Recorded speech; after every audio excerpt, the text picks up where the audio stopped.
कहाँ से हुई थी? यूरोप से। यूरोपीय मस्तिष्क की देन कहा गया था ना। उसके बाद भाषा विज्ञान का जो आधुनिक भाषाएं इसका श्री गणेश के सन में किसके द्वारा हुआ? 1786 सर विलियम जोन्स के द्वारा हुआ था ना। और किस सन में भाषा विकास पर रोक लगा दिया गया था? 1866 में ना। किसके द्वारा लगाया गया था? भाषा विज्ञान की समिति के द्वारा खुद ही। कहाँ लगाया गया था? फ्रांस, पेरिस में ना।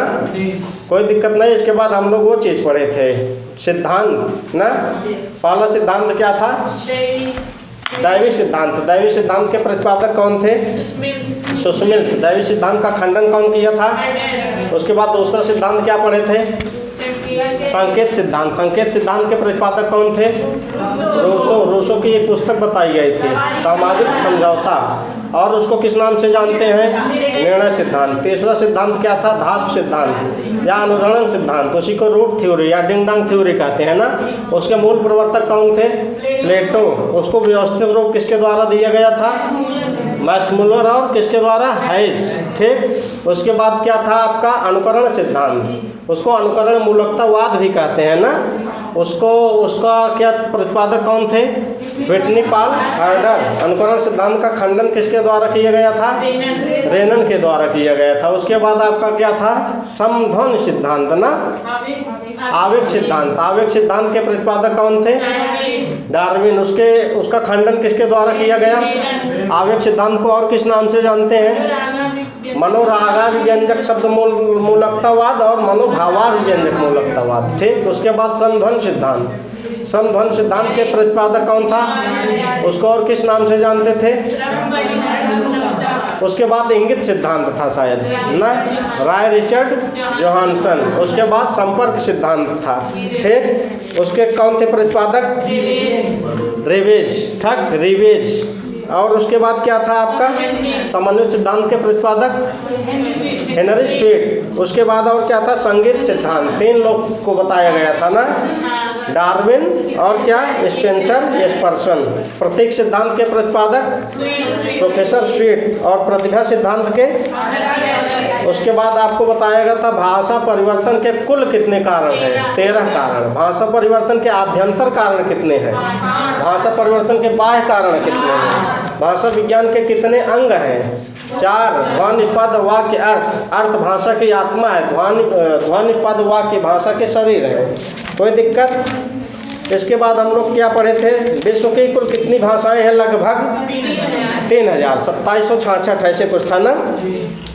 उसके बाद हम लोग पढ़े थे जो हमारे सिलेबस में है, विश्व की भाषाओं का वर्गीकरण। विश्व की भाषाओं का वर्गीकरण कितने भागों में किया गया?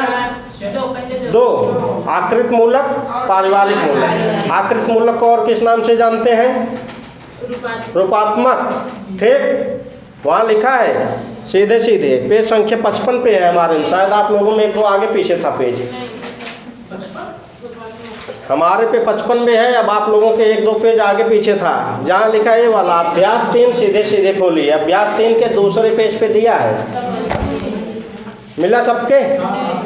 चलिए, लिखा है विश्व की भाषाओं का वर्गीकरण। दूसरे पेज पे देखिए, अध्याय 3 के दूसरे पेज पे, जहाँ लिखा है विश्व भाषाओं के वर्गीकरण के प्रमुख आधार ना। पहला पैरा छोड़ के लिखा है आजकल विश्व की भाषाओं के केवल 2 वर्गीकरण प्रचलित हैं। कौन कौन 2 वर्गीकरण? लिखा है आकृत मूलक, पारिवारिक मूलक। आकृत मूलक को क्या कह रहे हैं? रूपात्मक वर्गीकरण। और पारिवारिक मूलक को क्या कह रहे हैं? ऐतिहासिक वर्गीकरण। कोई दिक्कत नहीं। अब इसके बाद हम लोग आकृत मूलक के मुख्य 2 भेद पढ़े थे, अयोगात्मक, योगात्मक। ठीक। अयोगात्मक के कोई भेद हम लोग नहीं पढ़े थे। योगात्मक के 3 भेद पढ़े थे। कौन कौन से 3 भेद थे? अश्लिष्ट, श्लिष्ट, प्रश्लिष्ट। ठीक। अश्लिष्ट को और किस नाम से जानते हैं? प्रत्यय प्रधान भाषा है। उसके बाद श्लिष्ट विभक्ति प्रधान भाषा है। प्रश्लिष्ट। तो अयोगात्मक के मुख्य कितने भेद? 2 भेद। उसके आकृत मूलक के मुख्य कितने भेद? 2 भेद। अयोगात्मक, योगात्मक। फिर योगात्मक के 3 भेदों को मिला करके फिर एक अयोगात्मक, कुल मिलाकर के आकृत मूलक के कितने भेद? 4 भेद होंगे। कोई दिक्कत नहीं है ना यहाँ तक। अब आगे आइए सीधे अगले पेज पे, जहाँ लिखा अयोगात्मक भाषाएं, यहाँ ऊपर सबसे मिला। देखिए पहली लाइन लिखा है हिंदी में इस वर्ग को निरवयव या व्यास प्रधान भी कहा जाता है। बस वही दो शब्द टिक कर लीजिए, निरवयव व्यास प्रधान। उसके बाद एकदम उसी पैरे के 1 2 3 चौथी लाइन में आइए, लिखा है धातु प्रधान या एकाक्षर भी कहते हैं। मिला सबको? अरे भाई उसी पे जवाब पे जहाँ ये वाला अयोगात्मक भाषाएं सबसे ऊपर लिखी है ना,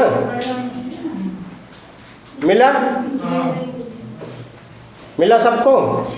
जहाँ लिखा है अयोगात्मक भाषाएं, पहली लाइन लिखा है हिंदी में इस वर्ग को निरवयव या व्यास प्रधान भाषा कहते हैं। इसको आप टिक करिए।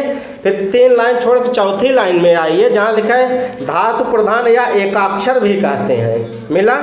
फिर उसके आगे लिखिए इन भाषाओं में रूप तत्व का काम स्थान निपात शब्द या सुर से लिया जाता है। इसको टिक कर लीजिए। ठीक, और सीधे सीधे उसके नीचे वाला एक पैरा 4 लाइन की उसको छोड़ के फिर एक पैरा है 3 लाइन का, उसमें देखिए तीसरी लाइन में जहाँ काले मोटे अक्षरों में लिखा है इस वर्ग की भाषाओं में स्थान निपात सुर का बहुत महत्व है। मिला? उसको टिक करके फिर नीचे आइए, जहाँ लिखा है अगले पैरा में अयोगात्मक वर्ग की प्रमुख भाषा चीनी है। इसको टिक करिए। इसके अतिरिक्त सूडानी, तिब्बती, वर्मी तथा श्यामी, ये टिक कर लीजिए। बस इतना ही, कोई दिक्कत नहीं है यहाँ तक। अब देखिए यहाँ से प्रश्न कैसे बनेगा, आप लोग देख लीजिए। हम लोग पढ़ रहे हैं आकृत मूलक। ठीक, आकृत मूलक के कुल 4 भेद बता रहे हैं ना। पहला अयोगात्मक, अब वहाँ जो टिक कर रहे हैं उतने पढ़ेंगे। अयोगात्मक भाषाओं को हम क्या कह रहे हैं? निरवयव भाषा, और क्या कह रहे हैं आगे? व्यास प्रधान भाषा। ठीक, नीचे लिखा है एकाक्षरी भाषा या धातु प्रधान भाषा, इसी को कह रहे हैं अयोगात्मक को। ठीक, और उसके नीचे जहाँ से लिखा है इस वर्ग की प्रमुख भाषा चीनी है, तो चीनी, सूडानी, श्यामी, वर्मी, तिब्बती, इसको आप याद करिए, वही पूछेगा। मतलब पूछेगा अयोगात्मक भाषा, अयोगात्मक परिवार की मुख्य भाषा क्या है? आपको कहना है चीनी ना। चीनी के अलावा तिब्बती, सूडानी, श्यामी, ये सब किस परिवार की भाषाएं हैं? अगर अयोगात्मक आपके से उसमें ऑप्शन में न दिए तो क्या दे सकता है? पारिवारिक देगा कि आकृत देगा? आकृत मूलक देगा। तो आकृत मूलक के कुल मिलाकर के 4 भेद हैं। पहला भेद बता रहे हैं अयोगात्मक। अयोगात्मक भाषा को निरवयव व्यास प्रधान भाषा भी कहते हैं, इसको एकाक्षरी भाषा भी कहते हैं, इसको धातु प्रधान भाषा भी कहते हैं। इसमें स्थान सुर निपात का बहुत ही महत्व है, और इसमें आने वाली जो भाषाएं हैं सबसे इसकी मुख्य भाषा चीनी है। चीनी के अलावा सूडानी, श्यामी, वर्मी, तिब्बती। कोई दिक्कत नहीं है ना। अयोगा जो हम लोग आकृत मूलक में एक भाषा पढ़ चुके हैं, इसी से प्रश्न आएगा या पूछ लेगा यही आपकी। सूडानी भाषा किस में आती है? अयोगात्मक में आती है। अयोगात्मक में अगर न दिए तो किस में आती है? आकृत मूलक की पारिवारिक मूलक? आकृत मूलक में आती है। ठीक, कोई दिक्कत नहीं। अब दूसरी भाषा हम लोग दूसरी पढ़ें, जो योगात्मक के 3 भेद हैं, उसमें देखिए। अब आगे सीधे आ जाइए, एक पन्ना सीधे छोड़ के जहाँ लिखा अश्लिष्ट या प्रत्यय प्रधान भाषा। मिला? उसके एकदम ठीक ऊपर एकदम शुरू में लिखा है निष्कर्ष, जो पहली लाइन में उस पेज के। मिल गया सबको?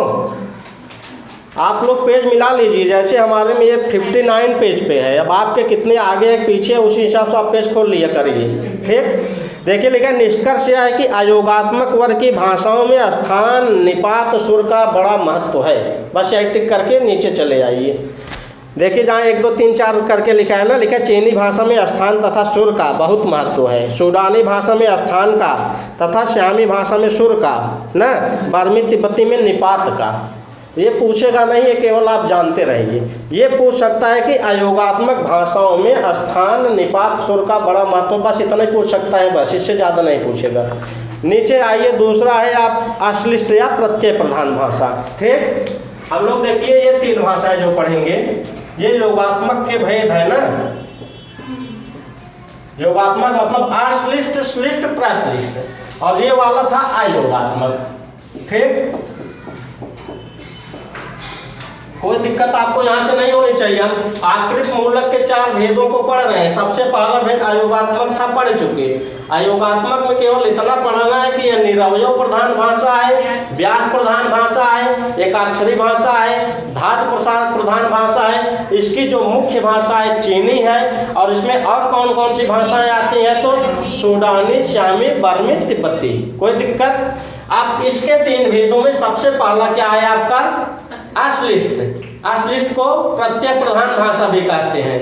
अश्लिष्ट में देखिए क्या लिख रहे हैं, तो आप सीधे सीधे दूसरे पैरा, उसमें जो दूसरा पैरा दिया है उसमें भी 1 2 3 लाइन छोड़ के चौथी लाइन के आधे से आइए, जहाँ लिखा है बंतु, यूराल, अल्ताई, द्रविड़ भाषा परिवारों की अधिकांश भाषाएं तथा मुंडा भाषाएं इसी वर्ग की हैं। ये आपको याद रखना है, ठीक। उसके नीचे लिखे हैं देखिए, इस वर्ग की भाषाओं की रचना को समझने के लिए अल्ताई परिवार की तुर्की भाषा जो पर प्रत्यय संयोगी भाषा है। बस इतने टिक करिए, इसके अलावा नहीं, बाकी हम जो बताएंगे उसको सुनिए।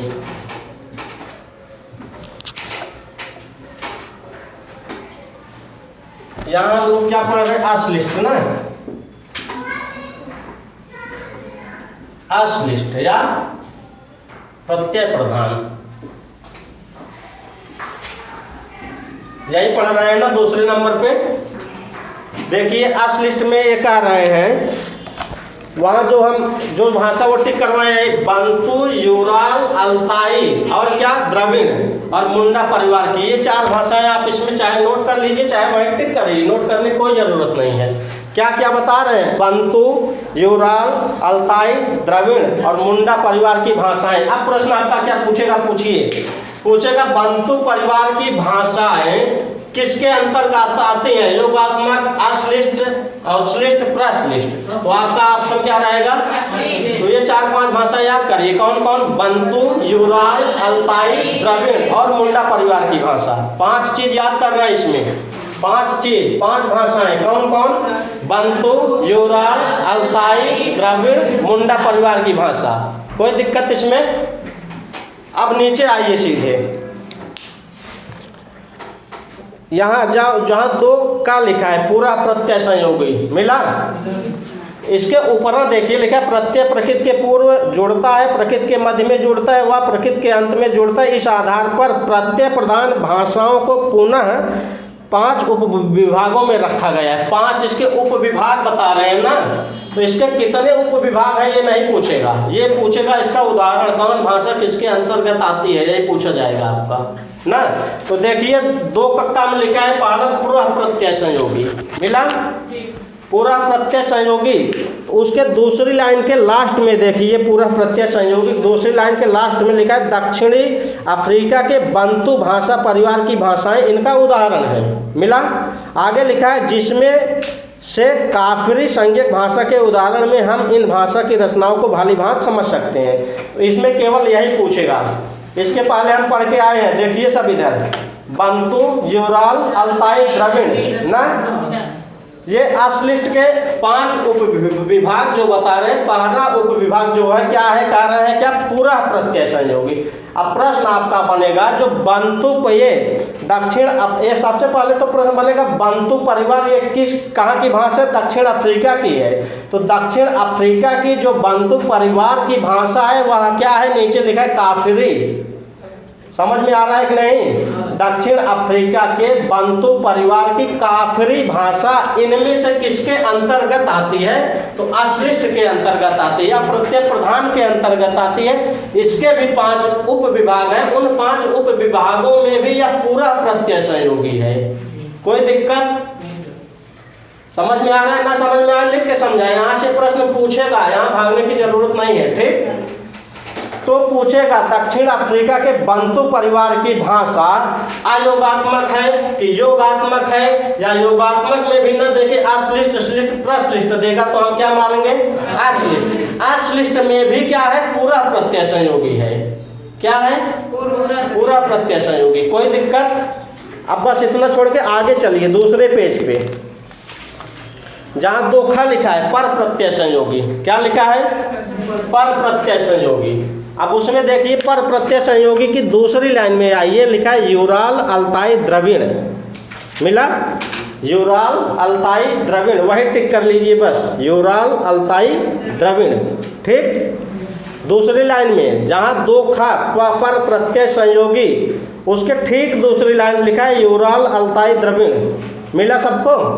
देखिए यहाँ लिखा है, इधर देखिए दो खा है यहाँ ना, दो खा, उसके दूसरी लाइन में देखिए लिखा है यूराल अल्ताई द्रविड़। मिला? अब प्रश्न आपका कैसे बनेगा, देखिए पूछेगा यूराल अल्ताई द्रविड़ ये भाषाएं ना, या द्रविड़ परिवार की भाषाएं ना, इसमें हम लोग पढ़ रहे हैं आकृत मूलक। आकृत मूलक के किन विभागों के अंतर्गत आती हैं, तो सीधे सीधे कहेंगे आश्लिष्ट। और आश्लिष्ट में भी पर प्रत्यय संयोगी। कोई दिक्कत? इसके 5 उप विभाग बताए हैं यहाँ ना। पहला विभाग क्या था, पूरा प्रत्यय संयोगी। उसमें दक्षिण परिवार की कौन सी, बंतु परिवार, दक्षिण अफ्रीका की बंतु परिवार काफरी भाषा आई थी पहले में। ठीक, और दूसरे में कह रहे हैं जो पर प्रत्यय संयोगी, इसमें क्या बता रहे हैं, 3 चीज, यूराल अल्ताई द्रविड़, या यूराल ना, या अल्ताई परिवार की या द्रविड़ परिवार की भाषाएं किसमें आएंगी, आपकी आश्लिष्ट या प्रत्यय प्रधान। प्रत्यय प्रधान में भी पर प्रत्यय संयोगी हैं। कोई दिक्कत? प्रश्न देखिए केवल। अब उसके नीचे आइए, ग लिखा है 2 का ग, मध्य प्रत्यय संयोगी ना। मध्य प्रत्यय संयोगी में देखिए केवल लिखा है भारत के मुंडा भाषा परिवार की संथाली भाषा। बस इतना टिक करके आगे चलिए। मध्य प्रत्यय संयोगी में क्या आएगा आपका, मुंडा परिवार की संथाली भाषा आएगी। कोई दिक्कत? अब इसके और आगे चलिए, जहाँ लिखा है 2 का घा, 2 के घा मतलब पूर्वांत प्रत्यय संयोगी। पूर्वांत प्रत्यय संयोगी में दूसरी लाइन के बीचों बीच देखिए लिखा है नियोगनी द्वीप की मफोर भाषा। मिला? जहाँ लिखा है नियोगनी द्वीप की मफोर भाषा, वो जहाँ मफोर लिखा है वहीं आप पापुई लिख लीजिए। ये पापुई परिवार की मफोर भाषा है, हाथ से लिख लीजिए पापुई, ये पापुई। ठीक, ये चीज, ये पूर्वांत प्रत्यय। प्रश्न पूछेगा आपके पूर्वांत प्रत्यय संयोगी भाषाओं में कौन आती है कौन नहीं आती है, तो हमको सीधे ऑप्शन जो रहेगा नियोगनी द्वीप की कौन सी भाषा, मफोर भाषा। नियोगनी द्वीप की है लेकिन वो पापुई परिवार की भाषा है। कौन भाषा? मफोर भाषा। कोई दिक्कत? आइए इसको नीचे आइए, देखिए लिखा है सर्व प्रत्यय संयोगी। मिला? सर्व प्रत्यय संयोगी में देखिए सीधे सीधे इसके आप दूसरी लाइन में आइए, दूसरी लाइन के लास्ट जहाँ लिखा है मलय शाखा की भाषाएं। मिला? एग्जाम की दृष्टि से इतना टिक करिए, बाकी आप पढ़ के उसका आगे पीछे वाला हिस्सा टिक कर लीजिएगा। हम केवल एग्जाम की दृष्टि से बता रहे हैं, यही पूछेगा। ठीक, तो सर्व प्रत्यय संयोगी में कह रहे हैं मलय शाखा की भाषाएं आएंगी। ठीक, उसके नीचे है ईशत प्रत्यय संयोगी। मिला? ईशत प्रत्यय संयोगी की एकदम लास्ट वाले पैरे के लास्ट वाली लाइन देखिए, जहाँ लिखे न्यूजीलैंड तथा हवाई द्वीपों में बोले जाने वाली भाषाएं ईशत प्रत्यय संयोगी हैं। यही लिख लीजिए बस। कोई दिक्कत? जेका दिक्कत हो यहाँ रहा हो, देखा। इसके 5 उप विभाग बता दिए सीधे सीधे ना, 1 2 3 4 उम्र लिखे हैं 5, लेकिन बताए ना हो ना। ये कह रहे हैं आपकी पूरा प्रत्यय संयोगी, ये कह रहे हैं पर प्रत्यय संयोगी, ये कह रहे हैं मध्य प्रत्यय संयोगी, ये कह रहे हैं पूर्वांत प्रत्यय संयोगी, ये कह रहे हैं सर्व प्रत्यय संयोगी, ये क्या कह रहे हैं, ईशत है ना, ये बता रहे हैं। देखिए पर यहाँ पूरा प्रत्यय संयोगी में आपकी दक्षिण अफ्रीका की जो है ना, कौन सी भाषा बता रहे हैं, बंतु परिवार की काफरी भाषा है ये। ठीक, अब यही पूछेगा बंतु परिवार की काफरी भाषाएं किसके अंतर्गत आती हैं। सबसे पहले तो ऑप्शन ये भी दे सकता अयोगात्मक योगात्मक ना, तो योगात्मक के अंतर्गत आ, क्योंकि ये 3 भेद योगात्मक के हैं। ठीक, योगात्मक के अंतर्गत आई। अब योगात्मक में भी किसके अंतर्गत आएगी, तो कह रहे हैं अश्लिष्ट, श्लिष्ट, प्रश्लिष्ट, तो अश्लिष्ट के अंतर्गत आएगी। अब अश्लिष्ट में भी किसके अंतर्गत आएगी, पूरा, पर, मध्य, पूर्वांत, सर्व, ईशत में, तो ये आएगी पूरा प्रत्यय संयोगी। ऐसे प्रश्न अंदर घुसा के पूछेगा, कोई दिक्कत किसी को नहीं होनी चाहिए ना। हम लोग व्याख्या नहीं कर रहे हैं, लेकिन एग्जाम में छूट भी नहीं रहा एग्जाम की दृष्टि से। सब कहेंगे तो बहुत अंदर घुसा के पूछ दे रहा, हवा ही नहीं लगा, कहीं हवन लागे। ऑप्शन देगा अयोगात्मक के योगात्मक, तो हम मारेंगे योगात्मक। योगात्मक में भी 3 भेद बताएं, तो अश्लिष्ट, श्लिष्ट, प्रश्लिष्ट, तो हम क्या कहेंगे, अश्लिष्ट। अब इसके भी 5 उपविभाग जो बता रहे हैं, उसमें भी पूरा प्रत्यय संयोगी है। मतलब दक्षिण अफ्रीका की बंतु परिवार की काफरी भाषा जो है वह योगात्मक के अंतर्गत, योगात्मक में भी अश्लिष्ट के अंतर्गत, अश्लिष्ट में भी वह पूरा प्रत्यय संयोगी भाषा है। कोई दिक्कत? आगे पर प्रत्यय संयोगी में क्या भाषा बताए हैं, पर में 3 चीज बताए ना, यूराल, अल्ताई, द्रविड़ ना। कोई दिक्कत नहीं होनी चाहिए। अब उसी हिसाब से जैसे यहाँ प्रश्न बना था घुमा फिरा के, वैसे यहाँ भी बन सकता है। मध्य प्रत्यय संयोग में बताए मुंडा परिवार की संथाली भाषा ना। इसके बाद पूर्वांत प्रत्यय संयोगी में क्या बताए हैं, न्योगनी द्वीप की पापुई परिवार की मखोर भाषा आएगी। सर्व प्रत्यय संयोगी में मलय, मलय मीन्स होता क्या है, मलय मीन्स चंदन होता है। जैसे चंदन सुगंध चारों तरफ फैले था, वैसे सर्व प्रत्यय संयोगी हो मिला क्लिक हिसाब से। ठीक, सर्व प्रत्यय संयोगी में कौन सी भाषाएं आएंगी, मलय परिवार की भाषाएं, मलय शाखा की भाषाएं आएंगी। और सर्व प्रत्यय संयोगी हो गया। इसके बाद ईशत प्रत्यय संयोगी में न्यूजीलैंड और हवाई द्वीप की भाषाएं आएंगी। कोई दिक्कत? यहाँ से दिक्कत नहीं होना चाहिए, प्रश्न आप गलत नहीं होना चाहिए आपका। भाषा विज्ञान से देखिए 3 या 4 क्वेश्चन रहेगा।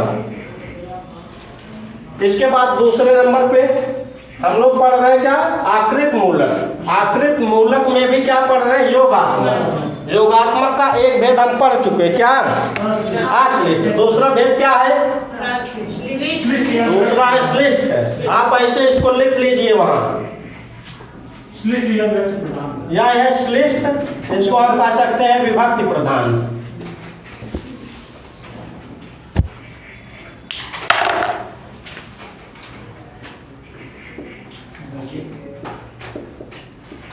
विभक्ति प्रधान। ठीक, इसको आप लोग बनाइए ऐसे। तो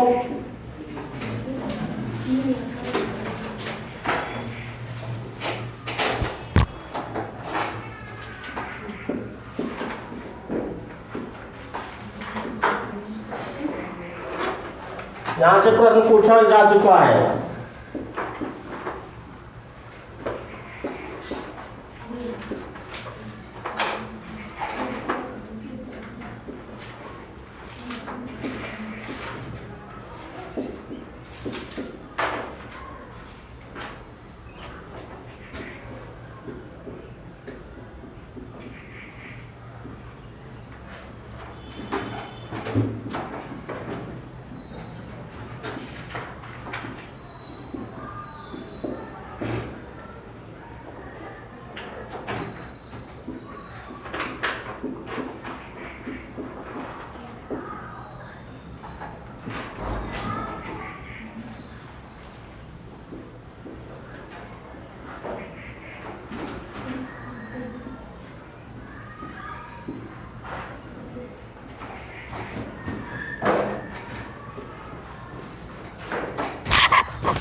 इसमें लोग इतना कंफ्यूज होते हैं ना, बहुत ज़्यादा कंफ्यूजिंग होती है।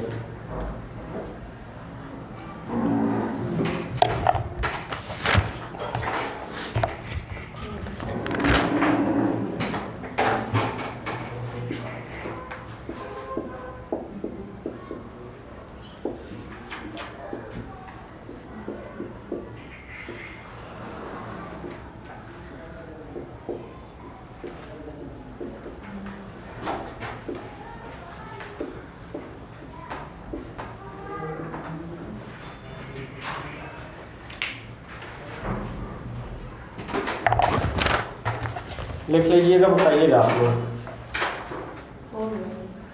हो गया? चलिए बस एक सेकंड। देखिए हम लोग दूसरी परिभाषा क्या पढ़ रहे हैं, श्लिष्ट प्रधान ना। तो श्लिष्ट को हम क्या कहते हैं, विभक्त प्रधान भाषा। क्या कहते हैं? विभक्त प्रधान भाषा। इसके ये मुख्य दो भेद बता रहे हैं, अंतर्मुखी बहिर्मुखी। ठीक, अब इसके भी दो भेद बता रहे हैं। अंतर्मुखी के कह रहे हैं संयोगात्मक वियोगात्मक दो भेद, और बहिर्मुखी के भी संयोगात्मक वियोगात्मक दो भेद। तो कह रहे हैं यहाँ देखिए, जो संयोगात्मक का उदाहरण दे रहे हैं अरबी भाषा। कह रहे हैं यह जो अरबी भाषा है यह श्लिष्ट या विभक्त प्रधान भाषा है, एक क्वेश्चन। ठीक, दूसरे नंबर पे श्लिष्ट या विभक्त प्रधान में भी अंतर्मुखी है, दो। ठीक, उसके बाद श्लिष्ट अंतर्मुखी संयोगात्मक, 3 प्रश्न बनेगा आपका। ठीक, एक प्रश्न ये भी बन सकता है, 2 प्रश्न यहाँ से बन सकता है, 3 यहाँ से भी 4 पूछेगा। अरबी भाषा ना, सबसे पहले तो अयोगात्मक है कि योगात्मक है, यहाँ से प्रश्न बना आपका। तो ये योगात्मक के भेद पढ़ रहे, योगात्मक है। ठीक, योगात्मक में भी हम पढ़ रहे हैं अश्लिष्ट, श्लिष्ट, प्रश्लिष्ट। तो उसमें भी क्या है, श्लिष्ट है। श्लिष्ट को हम विभक्त प्रधान भाषा कहते हैं। ठीक, अब उसमें भी कह रहे हैं श्लिष्ट के 2 भेद बता दिए, अंतर्मुखी बहिर्मुखी। तो श्लिष्ट में भी अंतर्मुखी है, और श्लिष्ट के अंतर्मुखी के भी 2 भेद बताए, संयोगात्मक वियोगात्मक। तो इसमें कह रहे हैं श्लिष्ट के अंतर्मुखी जो संयोगात्मक है वह है अरबी भाषा। प्रश्न घुमाएगा, कंफ्यूज नहीं होना है वहाँ। ठीक, अब ये हिब्रू ये भाषा जो है वह सबसे पहले तो योगात्मक है ना, योगात्मक में भी ये श्लिष्ट है या विभक्त प्रधान है। अब इसमें योगात्मक ऐसे प्रश्न देगा, योगात्मक, श्लिष्ट, अंतर्मुखी, वियोगात्मक, इतना बड़ा आपको ऑप्शन में दे देगा, आप कंफ्यूज हो जाएंगे। ठीक, कंफ्यूज नहीं होना। सबसे पहले तो योगात्मक है, योगात्मक में भी ये श्लिष्ट योगात्मक है। ठीक, उसमें भी अंतर्मुखी है, अंतर्मुखी में भी वियोगात्मक है। कोई दिक्कत? और ये वाली चीज पूछी जा चुकी है अपने संस्कृत में। संस्कृत क्या है, योगात्मक है सबसे पहले। योगात्मक में भी क्या है, अश्लिष्ट है कि श्लिष्ट है कि प्रश्लिष्ट है, श्लिष्ट है। श्लिष्ट में भी ये बहिर्मुखी, अंतर्मुखी है कि बहिर्मुखी है, बहिर्मुखी। बहिर्मुखी में भी क्या है, संयोगात्मक है। और हिंदी क्या है, तो श्लिष्ट प्रधान है, विभक्त प्रधान है, बहिर्मुखी है, वियोगात्मक है हिंदी। कोई दिक्कत? एक बचा है, उसको हम कल हम लोग केवल भाषा विज्ञान पढ़ेंगे हमारी क्लास में, बाकी ये सब लोग जो पढ़ाएंगे। ठीक।